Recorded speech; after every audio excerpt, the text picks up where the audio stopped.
नमस्कार प्यारे बच्चों। तो आज का मेरा वीडियो है 8 गेट अभ्यास पुस्तिका विज्ञान कक्षा 8 का कौन सा अध्याय है हमें भरना है। चलिए देखते हैं। तो प्यारे बच्चों, आज हमें भरना है अध्याय 13 प्रकाश। शायद आपका ये लास्ट अध्याय होगा। तो चलिए शुरू करते हैं। यहाँ पर पढ़ लेते हैं क्या दिया हुआ है। प्रतिबिंबों की स्थिति समझने के लिए और एक प्रयोग करें। एक समतल दर्पण के सामने खड़े हो जाइए। अब आपने अपना दायां हाथ को ऊपर उठाइए। देखिए आपके प्रतिबिंब का कौन सा हाथ ऊपर उठता है।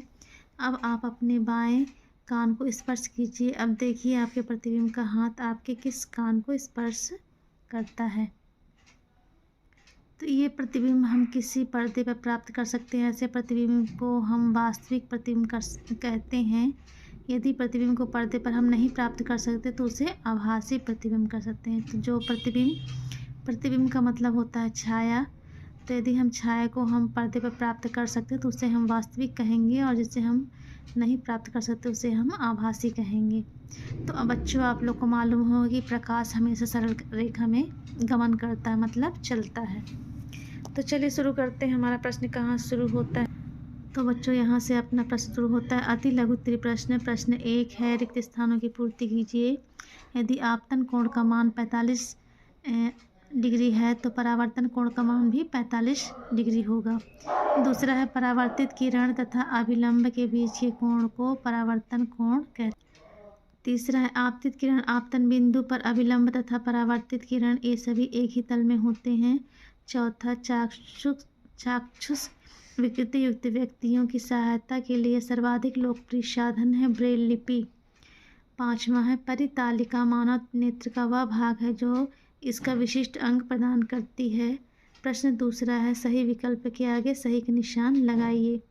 तो पहला है, दर्पण द्वारा बने प्रतिबिंब में वस्तु का बायां भाग दाईं ओर तथा दायां भाग बाईं ओर दिखाई पड़ता है। इस परिघटना को कहते हैं पार्श्व परिवर्तन।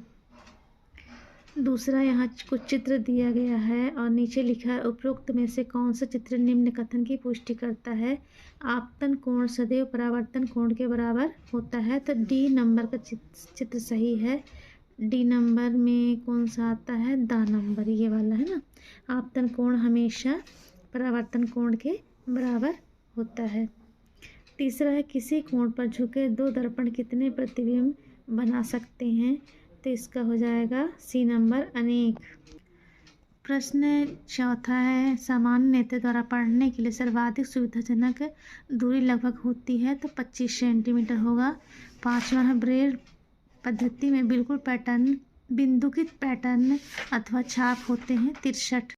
यहाँ से शुरू होता है बच्चों अति लघु उत्तरीय प्रश्न। परावर्तन के नियम लिखिए। परावर्तन के 2 नियम होते हैं।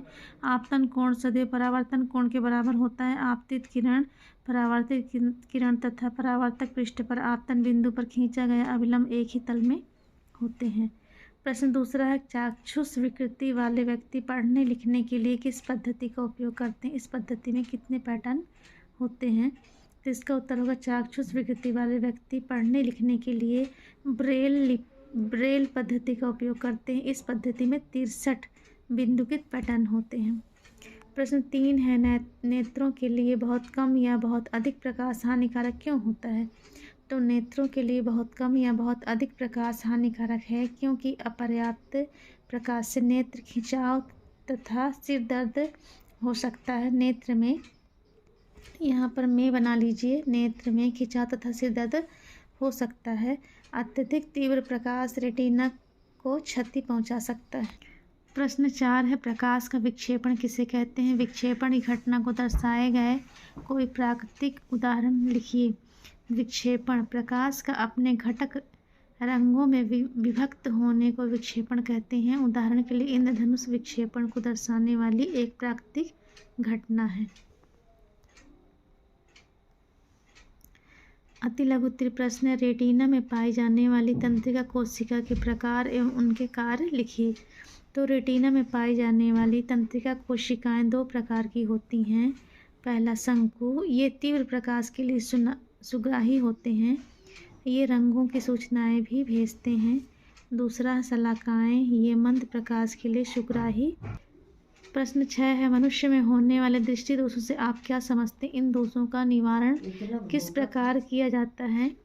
तो इसका उत्तर हो जाएगा, कुछ मनुष्य पास रखी वस्तुओं को स्पष्ट रूप से देख सकते हैं परंतु दूर की वस्तुओं को स्पष्ट नहीं देख पाते, इसे निकट दृष्टि दोष कहते हैं। इसके विपरीत कुछ मनुष्य निकट रखी वस्तुओं को सुस्पष्ट नहीं देख पाते परंतु दूर की वस्तुओं को देख सकते हैं, इसे दूरदृष्टि दोष कहते हैं। तो इसका निवारण कैसे होगा? उचित संशोधक लेंसों के उपयोग द्वारा नेत्र की इन दृष्टि दोषों को दूर किया जा सकता है। कभी कभी वृद्धावस्था में दृष्टि कमजोर हो जाती है, ऐसा मोतियाबिंद के कारण होता है। प्रश्न 7 है, विस्तृत एवं नियमित परावर्तन में कोई दो अंतर लिखिए। क्या विस्तृत परावर्तन नियमों का पालन होता है?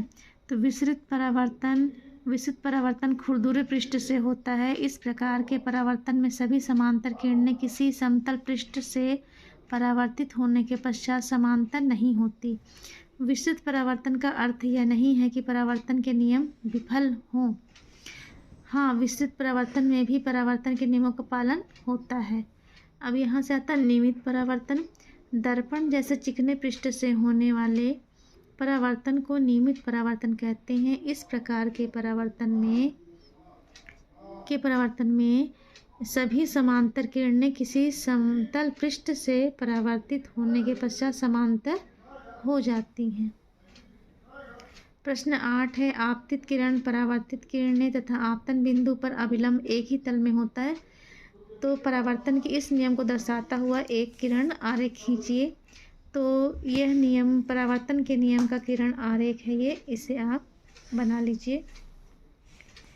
यहाँ शुरू होता है आपका दीर्घ उत्तरीय प्रश्न। तो बच्चों, यदि आप मेरे चैनल में नए हैं तो प्लीज़ मेरे चैनल को सब्सक्राइब कीजिए, लाइक कीजिए, कमेंट कीजिए और अपने दोस्त लोग के साथ में शेयर कीजिए। तो चलिए शुरू करते हैं। अगला क्वेश्चन प्रश्न 9वां है, मानव नेत्र का नामांकित चित्र बनाइए तथा इसमें परितारिका के महत्व को समझाइए। तो इस प्रकार से आप चित्र बना सकते हैं। परितारिका नेत्र में प्रवेश करने वाले प्रकाश की मात्रा को नियंत्रित करती है। जब प्रकाश अधिक तीव्र होता है तो यह पुतले के आकार को छोटा कर देती है और मंद प्रकाश की स्थिति में पुतले के आकार को बड़ा कर देती है। प्रश्न 10 है, कैलाइडोस्कोप निर्माण के विभिन्न बिंदु लिखिए। कैलाइडोस्कोप गत्ते या मोटे चार्ट पेपर शीट की बनी एक बेलनाकार ट्यूब होती है। इस ट्यूब में दर्पण की 3 आयताकार पट्टियां प्रिज्म की आकृति में जोड़कर दृढ़ता से ट्यूब में लगा देते हैं। ट्यूब के एक सिरे को एक ऐसी डिस्क से बंद कर देते हैं जिसमें अंदर का दृश्य देखने के लिए एक छिद्र हो।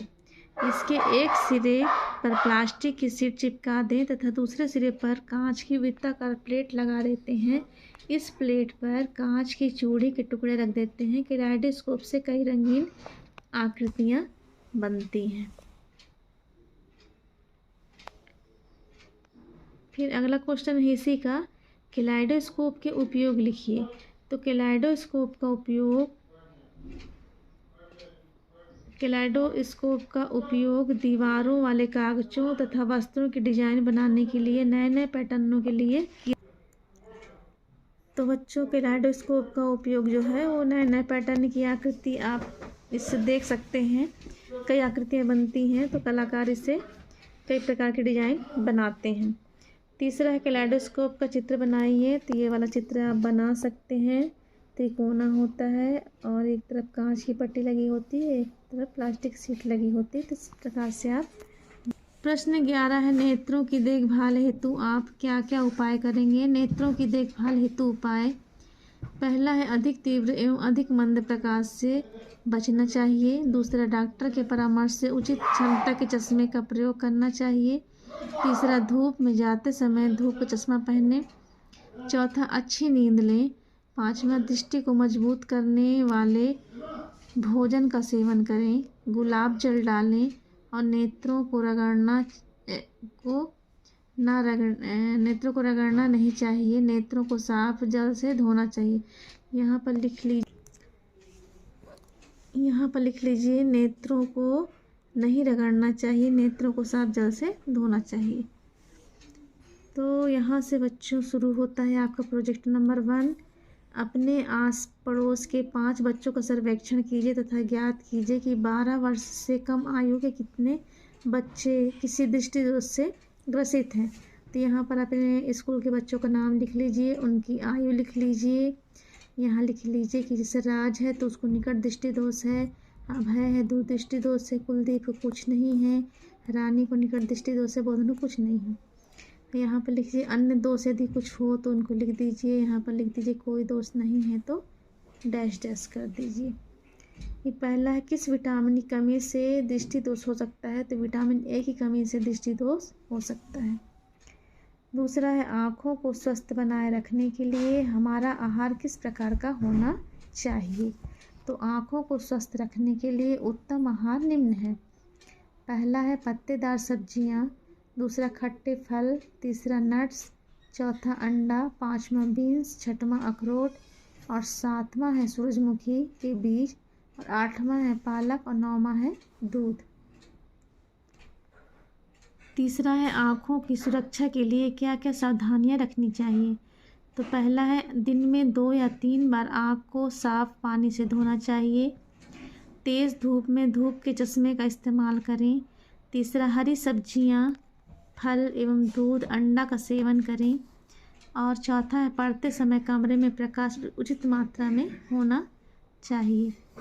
प्रोजेक्ट नंबर 2 है सूर्य के प्रकाश को श्वेत प्रकाश के रूप में जाना जाता है। सूर्य के प्रकाश में अनेक रंग होते हैं, यह दर्शाने के लिए कोई क्रियाकलाप करिए तथा किए गए क्रियाकलाप को अपने शब्दों में चित्र का प्रदर्शन करते हुए लिखिए। तो जब सूर्य का प्रकाश किसी प्रिज्म से गुजरता है तो वह अपने अवयवी रंगों में विभक्त हो जाता है। इस घटना को प्रकाश का वर्ण विक्षेपण कहते हैं। सूर्य का प्रकाश 7 रंगों का मिश्रण होता है। तो इस प्रकार से यहाँ पर ये वर्ण विक्षेप प्रिज्म द्वारा प्रकाश का वर्ण विक्षेपण, इसमें 7 रंग दिखाई देते हैं। यदि प्रकाश इससे होकर गुजरता है तो प्रकाश में उपस्थित 7 रंग दिखाई देते हैं। तो आप कहते हैं ये पाठ आपका यहाँ से अब पूरा होता है और आपका विज्ञान जो है वो यहाँ से पूरा हो गया। अब और भी यदि आपको और विषय का वीडियो देखना है तो मेरे चैनल में जाके देख सकते हैं।